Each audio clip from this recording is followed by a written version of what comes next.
Noël, c'est la fête qui relie le ciel et la terre. Et tous ceux qui s'aiment. Cette année, en préparant vos cadeaux, aidez l'équipe du Verbe à faire le lien avec tous ceux qui cherchent le vrai sens de Noël en contribuant à notre campagne majeure Faites le lien. Faites le lien entre Saint-Nicolas et le Père Noël, Entre les rois mages et les lutins. entre l'enfant Jésus et les couches de bébé. Bref, faites le lien avec nous entre le Verbe de Dieu et le monde d'aujourd'hui. En plus, jusqu'au 31 décembre, chaque don à notre campagne sera doublé grâce à un jumelage. Merci à tous ceux et celles qui ont déjà donné et à ceux qui le feront. Joyeuse fête de la Nativité! Penseur inclassable, l'essayiste Nassim Taleb est connu mondialement pour son approche originale des statistiques et de la finance. Curieusement, il s'intéresse aussi aux histoires qu'on se raconte à longueur de journée. Et oui, cet intérêt pour les récits et leurs fonctions, surtout dans nos sociétés, a tapé dans l'œil de notre chroniqueur Jean-Philippe Marceau. Et il est avec nous aujourd'hui pour nous en parler. Salut Jean-Philippe. Salut Antoine. Alors, c'est peut-être un bref mot là, sur Nassim Taleb. C'est pas tous les auditeurs, et même moi, là, qui le connais très bien. C'est qui ce gars-là?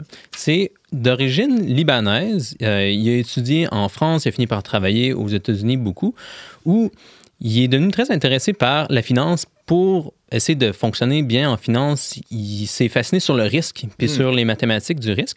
Puis il a fini par développer des théories vraiment intéressantes, pas juste sur les statistiques du risque, mais aussi sur les risques qu'on ne peut pas quantifier. Sur le fait qu'il y a souvent des choses qui arrivent qui sortent complètement de notre champ des possibilités. Pas juste qu'on pensait que la probabilité de quelque chose était faible, mais qu'on pensait même pas qu'il peut y avoir une probabilité de cette chose-là. Et ça ne s'applique pas qu'à la finance, ça s'applique à toutes les sphères de la vie. Un mariage, j'imagine, c'est plein de risques improbables. Exact. Puis, par exemple, un de ses livres s'intitule « Le signe noir » ou « The Black Swan » en anglais, parce que c'est une bonne façon d'illustrer comment un cadre qu'on a peut être éclaté par quelque chose qu'on n'avait pas du tout soupçonné. Fait que les Européens, jusqu'en 1700 environ, pensaient que tous les signes étaient blancs. Parce que partout en Europe, les seuls signes qu'on voyait étaient toujours blancs. Fait que, il y avait personne qui se disait, peut-être qu'il y a une chance sur 1 million qu'il y ait un signe qui soit noir, par exemple, ou d'une autre couleur, parce que ça faisait juste pas partie de leur champ des possibles. Dans le cadre qu'ils utilisaient pour concevoir les choses, les signes étaient tous blancs, puis ça fait... L'oiseau, la grosse toile. Pas des symboles. Okay. Puis... Quand il y a Parce que ça s'intéresse aux symboles aussi. Aussi, c'est vrai, ça peut être mêlant. En anglais, c'est moins mêlant, mais en français, signe, c'est mêlant. Mais il y a des explorateurs qui ont trouvé des signes noirs en Australie, si je me rappelle bien, vers la fin du 17e siècle. Puis là, ça a été un signe noir, quelque chose qu'on pensait pas du tout qu'il pouvait arriver. Fait que c'est ce genre de risque-là qui intéresse Taleb. Dans le cas des signes, c'est pas très grave, là, on s'entend. Là. Et au pire, on réécrit quelques livres de zoologie, c'est pas la fin du monde. Mais en finance, par exemple, Taleb voyait que c'était vraiment grave, ce genre de choses-là, parce qu'il y a eu plusieurs collègues qui ont été complètement ruinés parce qu'ils concevaient les choses d'une certaine façon. Il y avait un certain cadre où certains événements pouvaient juste pas se passer. Puis ensuite, ils faisaient un paquet de probabilités pour voir, OK, je peux prendre ce genre de risque-là, mais ça devrait cadrer dans tel genre de statistiques, puis il n'y a pas de problème, je devrais m'en sortir globalement. Peut-être une chance sur 1000, disons, dans les 10 prochaines années que je sois ruiné, mais tu sais, c'est acceptable. Mais concrètement, les gens étaient ruinés beaucoup plus que ce qu'ils pensaient, parce qu'il arrivait souvent des signes noirs, souvent des objets qui ne faisaient pas du tout partie de leur champ de possible. Comme une pandémie mondiale, par exemple. Pas grand monde avait vu venir. Dans la finance, on le sait bien, là, la clé, c'est l'information. On parle de Nassim Taleb, là, qui est un financier. Mais de l'information, il y en a des quantités incroyables qui arrivent dans l'univers. Là. On n'a qu'à penser à tous les petits événements sur la planète qui arrivent.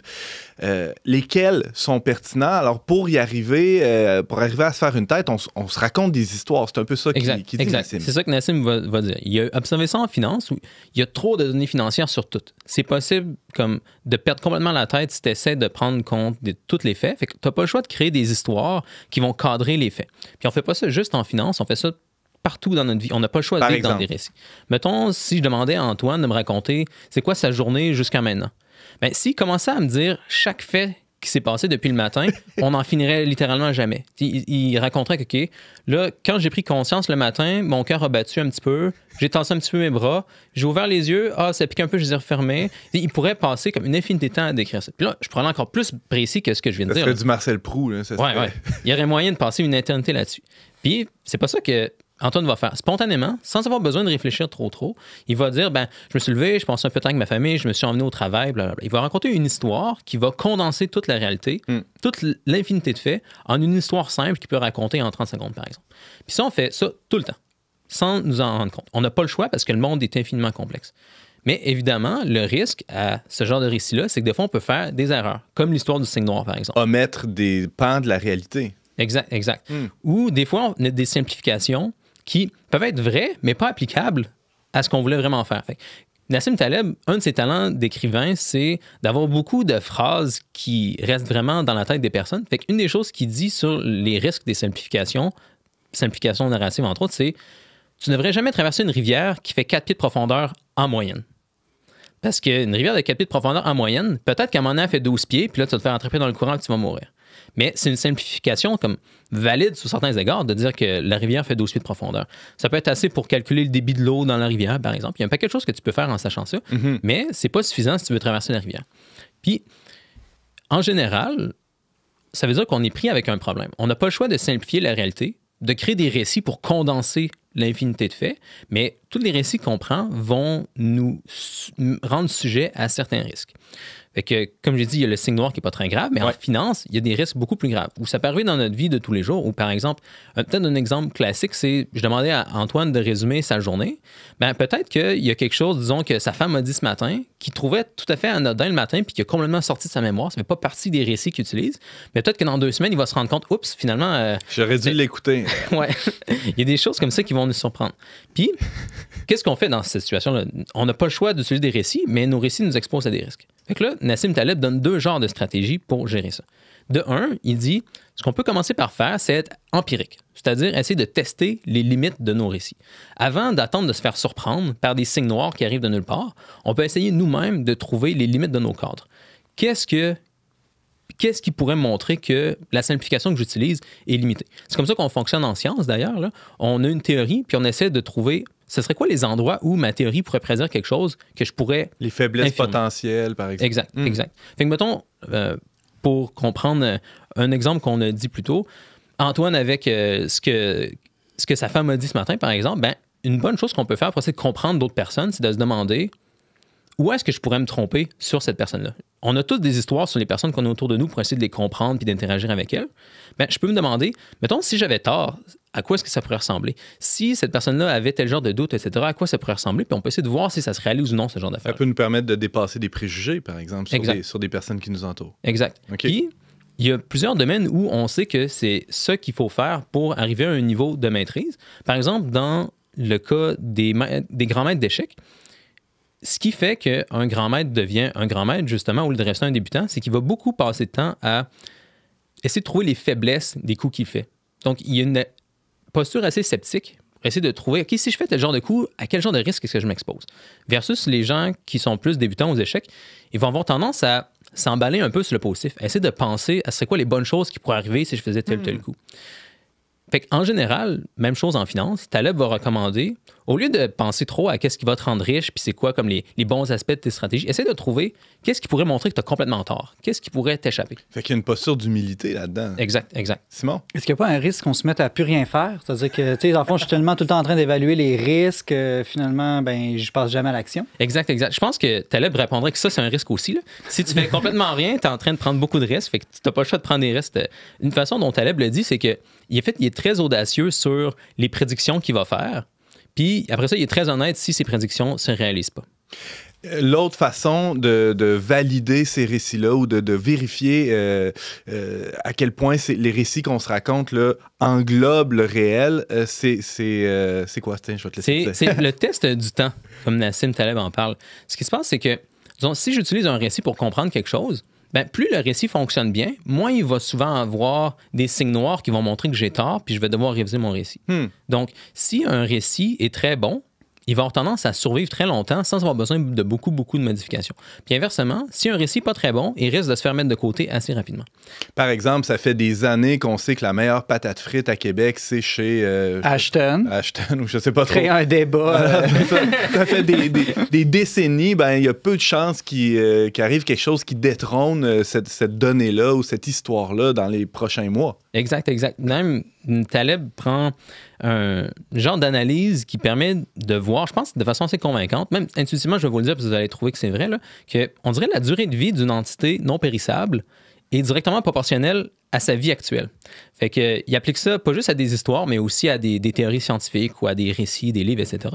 Mettons, le fait qu'on lise toujours Platon aujourd'hui, après 2500 ans, c'est une indication assez forte que je serais pas surpris qu'on lise encore Platon dans 2500 ans. Twilight, par exemple, même si on lisait ça beaucoup il y a 10 ans, ça va être beau si on lit ça encore dans 10 ans, mais je serais très surpris qu'on lise ça dans 100 ans. Ah, c'est Puis, intéressant. ça marche même pour des restaurants. Un restaurant qui existe depuis 1 an, ça va être beau s'il survit encore dans 1 an. Mais une chaîne de restaurants qui existe depuis 200 ans, elle va sûrement encore être là dans 200 ans. Wow. Je viens d'avoir un texto, Ashton nous envoie des frais gratuits.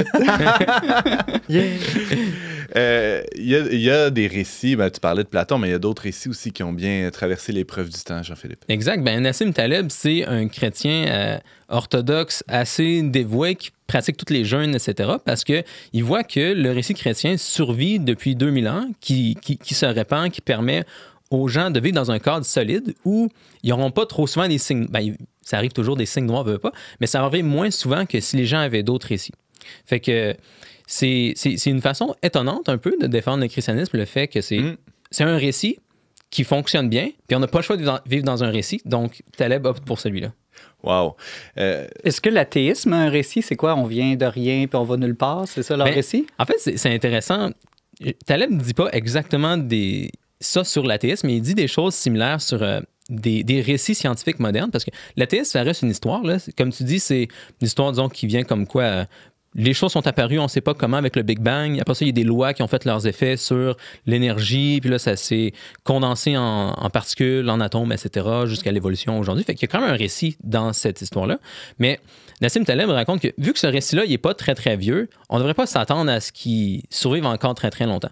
Veut pas le récit scientifique moderne comme quoi le progrès va nous sauver par des moyens très techniques. Ça a juste quelques centaines d'années. Puis même à ça, c'est pas répandu à l'entièreté de la planète non plus. Versus, tu prends des récits comme le christianisme, le judaïsme, même l'islam, des récits qui sont très, très vieux, il y a beaucoup plus de chances qu'ils soient encore là dans 1500 ans que les récits scientifiques modernes. Fait que Taleb est assez sceptique là, quant à la durabilité du discours qui est assez dominant aujourd'hui, là, que pour se sauver de la crise écologique, de la crise de sens, toutes les crises qu'on vit, il faut juste investir plus dans les technos, puis ça va tout régler. Il est critique de ça, si je comprends. Ouais, une phrase drôle qu'il dit, c'est « Si jamais un scientifique n'est pas d'accord avec ta grand-mère sur un sujet, tu devrais peut-être écouter ta grand-mère, parce que ta grand-mère a survécu plus longtemps que le scientifique, puis d'habitude, elle va porter des idées qui sont beaucoup plus vieilles que les idées du scientifique. » Wow.